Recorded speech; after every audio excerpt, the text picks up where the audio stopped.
Okay, Jami Lee, thank you so much for being willing to be on the podcast and making a video with me. We're really, really glad you're here. Yeah, thanks for having me. I'm excited.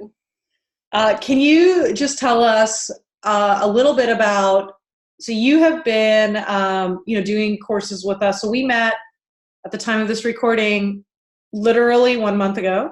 Yes. Okay, so it's yesterday, I guess would have been your 1 month emerge-iversary. So congratulations. Hey, thanks. Would you be willing to share what your business looked like in the few months before, and then what your business looks like now, and then share with our audience a few things that you have found helpful that you think would be helpful to them? Yeah, absolutely. So I've been doing my business for almost 4 years now and seen a lot of different changes and seasons. But about a year ago, started to notice some challenges with my business. And I mean, you can blame it on a lot of things. It could be, there's a lot of different factors that can present challenges, like how social media is changing and just how to meet new people and build relationships with them and grow your network and grow your clientele and all of that. And I just began to see that some of the things that I was previously doing was no longer working and was not serving my business or even my customers well. Yeah. And I'm the kind of person that and I think I said this, within the first hour of meeting you, like, if you tell me what to do, I will do it. But there can come a time, and this is what I was experiencing in my business, where I felt like I just wasn't sure what to do in different areas. And, trying to identify what are the practices in, the kind of business we're doing that are timeless, regardless of what social media is doing, and where do I need to grow and change and adapt. And so that's really kind of where I was. And even in the past few months, seeing a dip in my income, and I do believe income and impact are related. And so that was frustrating me, not only because my income was decreasing, but I felt like I wasn't able to help as many people, and I wasn't seeing just the results of being able to make an impact in others' lives. And I knew there was a disconnect somewhere. And so that's kind of where I was when we met, is just at a point of frustration and trying to discern what do I need to change, what needs to stay the same, because my desire has always been to serve my clients, to serve the customer. And I just felt like I wasn't getting a chance to do that, because the process of explaining how I could serve them and how to get them connected to solutions for their problems wasn't working. And so that's kind of where I was before we met. And so you could maybe say I was a little desperate and just like willing to try, whatever. And so I started, first learned a few things from you that weekend we got to spend together, and then started in the Emerge training courses and just kind of chipped away at it gradually, which I can talk more about, just some things that helped me in that. But now, even just a month later, and really I began to see a difference in the first 10 days, literally. Okay, awesome. So can I ask a couple follow-up questions? Sure. What you shared before. What motivates you the most in your network marketing business? So you stuck with it for 4 years. Why did you start your business in the first place? What drives you? Yeah. Well, honestly, the lifestyle of what I'm doing in my business was my lifestyle for about 2 years before I started the business. And we had some life situation changes that happened. I was a stay-at-home mom. My boys were 3 and 1 at the time. And we felt like my husband needed to make a transition in his job that meant a significant decrease in our income. And we were confident about that move, but we also, when we looked at the numbers, saw that I needed to be bringing in some money. Right. Really, the only other option that I had based on my education would be to teach like junior college courses or online courses for English literature, which at the time of having a 3 and a 1-year-old, the idea of reading and grading a lot of papers did not sound like something I had the energy to take on. Right. And I wanted to be able to stay in the home. And so my husband actually was the one that encouraged me to look into the business opportunity with my company, because I had used the products and really made a lifestyle out of what my company offers for the past 2 years. And people had begun to come to me naturally and ask what I was doing, what I was using. And so he really kind of encouraged me to look into it. I was against it when he first brought it up because I didn't want to be a salesperson. I remember saying, I didn't want to sell to my friends. I was even at the time considering getting off of social media altogether. And so, but we needed the money. And so he just said, just look into it, just begin researching. And so I started looking at specifically, my business, but began to understand more about MLMs and how I could run my business how I wanted and not necessarily how I saw other people doing it. And I did not have to abuse it in ways that I was seeing it be abused. I love that. And I could even maybe redeem a little bit what it was intended for originally versus what I'd seen it become and what I'd been turned off by. And so I just slowly began doing, what I think is across, no matter the business, no matter the company, just the daily behaviors that when done consistently, that seem small and insignificant, in and of themselves, but when done consistently, begin to make that impact and make that income. And so that really, I just began to see success that grew, and my income steadily grew. My impact grew from month to month to month. And that's really what I would say.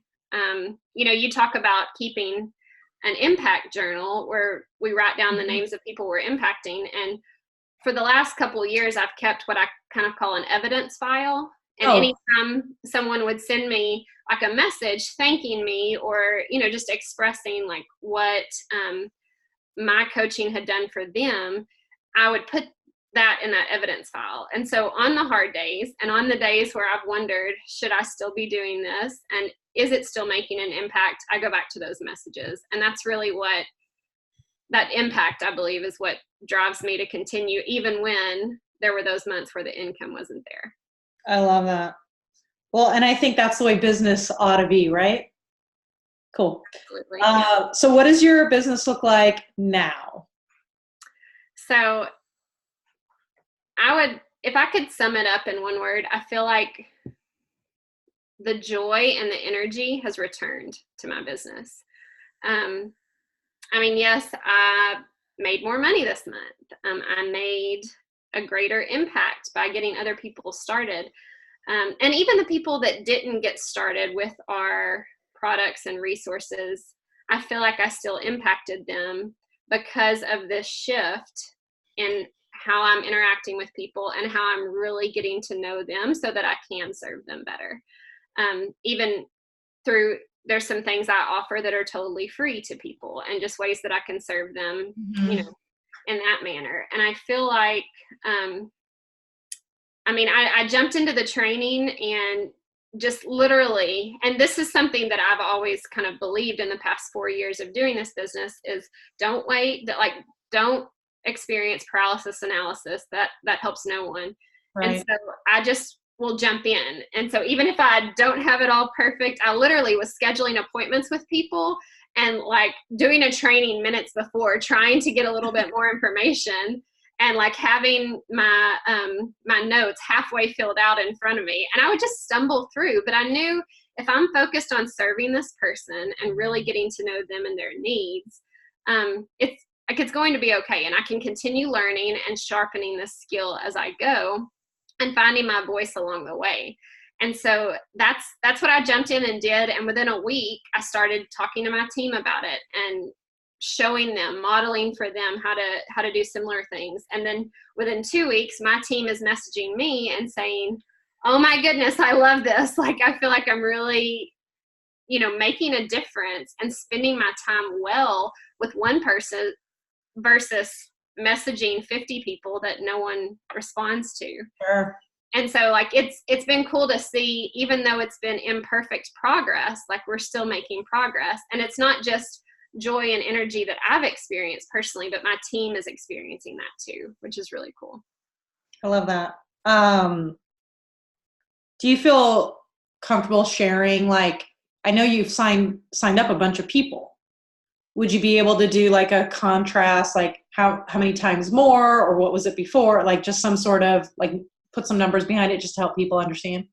Yeah. So the best measurement of it is in our company, the way we do things. There's kind of a best value option to get people started. And that includes like, bundles and packs that are put together. And for probably the 3 consecutive months before November, I don't know that I had sold any of those bundles or packages. It was more like some of the smaller options for getting people started. And really, like, even my retention rate with that was not very high. And so, yeah, I would say 3 months. Yeah, I had a good month in July, and then August, September, October were very, very challenging. And so while I was helping people in some ways, it wasn't with that best value of really getting them started with bundles that help them get results. And so because of that, my retention was really low, and probably even, I think I probably saw more people quit than I have just like the ratio of how many people were starting and quitting pretty quickly because they weren't experiencing all that those resources had to offer, if that makes sense. And so then this month, I was able to sell 4 pretty good size bundles. And so that kind of operates in our business on a point system. And so whereas the previous 3 months, that point system was at 0, it was at 8 points this month, which is a pretty big, a big goal and a like something I'm very pleased with, especially because it's been so stagnant the 3 prior months.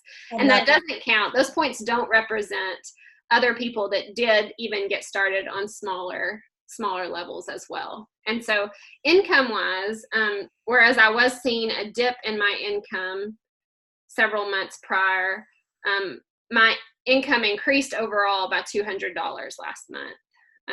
That's quick. Yeah, pretty quick. Awesome. Well, thank you for sharing that. I'm sure that's helpful to give hope to a lot of people. One of the things I like to ask is, how would your business look different if each month you were able to sign up 5 customers, which sounds like you did more than that when you count everyone.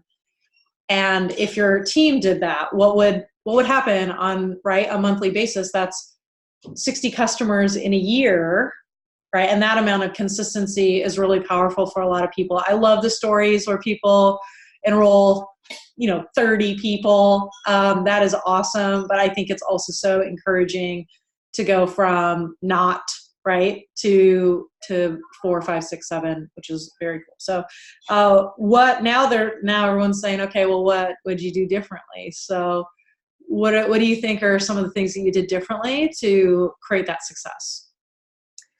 It's interesting because I am a very hard worker. I don't mind saying that. Like, it may sound like I'm bragging, but I feel like a lot of people in MLMs we have hard work ethic, especially if you're going to stick with something for a while. And but what this has really helped me do is focus my work in the right direction and in the right areas. And so I actually feel, although my income has grown and my impact has grown, I feel like I'm less crazy. like I'm spending time doing what really matters, and I'm not spinning my wheels or wondering if what I'm doing matters or makes a difference. And so I love the focus on, like you said, yes, like signing up the 30 people works for some people, and there's a time and a place for that. But I'm curious to see. I mean, I'm only a month in, but I really feel like my retention is going to be a significant change because of how I'm starting by focusing on just a few appointments a week and having quality conversations with those people, really getting to know them and their goals. And then having appointments where I'm focused on customer retention and just checking up on people, incorporating appointments for people who are interested in joining my team, and then appointments for the coaches on my team and doing those one-on-one coaching calls with them. And I feel like it's time well spent. I can spend 1/5 of the time that I was spending, and I can fill up the appointments that I have space for that week. That's awesome. And then it's just, I literally, like, I'm sitting in our laundry room right now. That's where my desk is. Our sliding barn door. And I'll sit down and do an appointment. And then when I'm done, I shut my computer and I go back through the door, close it, and I spend time with my family. And so it's just made things doable for doing this part-time, and making sure that when I sit down and work, I'm doing the things that matter. So what do you think would be 3 tips you would give someone who's listening or watching our conversation to help them to be more successful in the next just 30 days? Yeah. So I would say learn something and then apply it immediately. Like, the more you do things, the more you will, sharpen the skill and get better. But don't feel like you have to perfect something or practice it a gazillion times before you begin implementing it. Like, if your desire is to serve people and to make an impact, then go ahead and start scheduling those appointments with people, even if you're not exactly sure what to say, even if it feels awkward. If you just go back to, how can I serve this person? You're not going to do anything that's terribly harmful or damaging. Just learn and apply and keep moving forward. Slow progress is still progress. So imperfect progress is still progress. So just learn and then jump in and do it. I love that. Cool. So I wrote down learn and apply immediately. What else you got? Be consistent. I think that goes for, once you know what it is you need to do, be consistent with it. Not, Easter and Christmas, but do it. Are you Catholic? No. That's what they say, Easter and Christmas. Yeah. Yeah, but just be consistent, and be consistent with, growing your skills and applying it. What I said in tip 1, just do that steadily. It really is in the small and seemingly insignificant things that growth happens. And, it doesn't happen overnight. Even though the progress I've seen in the past month has been pretty mind-blowing to me. But, like you just said, how cool to see what that will compound to even more over the next several months and years. So I would say that's my second thing, is to be consistent. I love that. And you said something about being small and insignificant. And I heard this great quote. I don't know, Jami Lee, if you've heard it. What's easy to do is also easy not to do. Yeah. Have you heard that one before? Mm-hmm. And I think there's so much truth in what you just shared. I think our ego wants it to be a big thing. But our customers want it to be little things. Yes. And I think about this even as a parent. When I have to travel, I feel bad. So then I want to do something like, okay, kids, let's go to the Legoland Hotel. When, gosh, every day could I play Skip-Bo, it would probably just have a similar effect, or maybe even a better one. And if you throw in the grand gesture, it's just so much more valuable. And when you were talking, I was just thinking about that and how that applies to our customers and to our business. And we're not saying don't do the grand gesture. Just also imagine how much better that grand gesture would work if you also done the little things. And I think so many people just set those little things aside, right? If you just scheduled one appointment a day, that's like a 12 enrollment month. You'd be top in the company for the year. But it's so easy to schedule one. It's also so easy to schedule none. And it's easy just to opt out the other day. So I just really, really love that you said that. Thank you. For sure. What's your third tip there? So I mentioned, I was hesitant to start my business because I didn't want to be a salesperson. And now I would change that to be, I didn't want to be what I thought a salesperson was. And I would say if you want to redeem the idea of what your business is, whatever it is you're selling, focus on the customer. Focus on the customer. Focus on serving the customer, and you won't be that sleazy sounding salesperson. You won't, if you don't want to just sell a product, don't just sell a product. Get to know the person, get to know their needs, their goals. And I love that that's something you reiterate in your training constantly is our job is to offer, their job is to decide. And so if we genuinely care about people, then we will genuinely care about people in our words and in our actions. So I love that. Can I ask a follow-up question to that? Mm-hmm. So I think that advice is amazing, right? Focus on the customer and get to know them. I think that some people feel like there needs to be a certain amount of time of nurturing a relationship. So they'll take getting to know them, being like, okay, I'm going to get to know you today, and then another week, and then 3 months. And like you do this really long dance, and you're smirking because I think you know where I'm going. What's your take on that? Do you think that's the same thing as what you just said? No. Oh my goodness. Okay. So that's where I was. That's where I was in my business prior. And that's what I was not seeing success with, is I thought this is a game of trying to figure out how do I build trust with this person? And maybe I'm not spending enough time building trust with this person. And I think social media can kind of, with all the things that can happen, with people spamming people on social media, and so many different people are working their businesses on social media, I think it's just kind of like this guessing game of how many messages do you send someone before you invite them? And, that's exactly where I was before.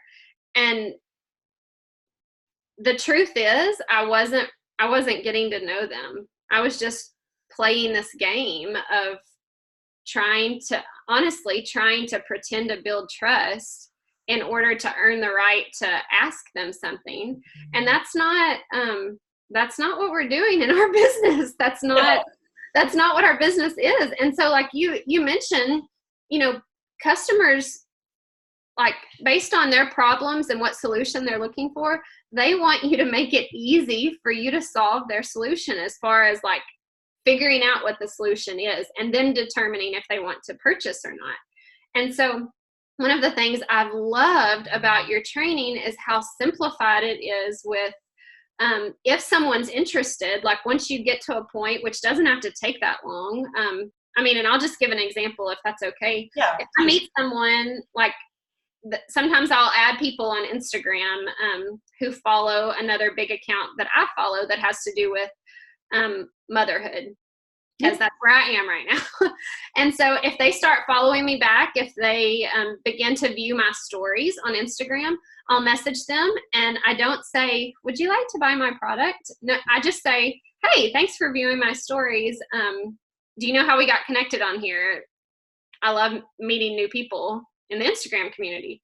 And they will respond. And a lot of times I'm not sure, did I follow them first? Did they follow me? Because I'll do a lot of things on Instagram. And so a lot of times they don't even know. And they're like, I don't know, but like, I'm enjoying your stories or, whatever. And so then I'll just introduce myself and I say, Great. Well, let me introduce myself. Like, I'm married to my husband. We have 3 kids. These are their ages. Like, we do, some, like, my husband's on staff at our church. I work for a nonprofit part-time.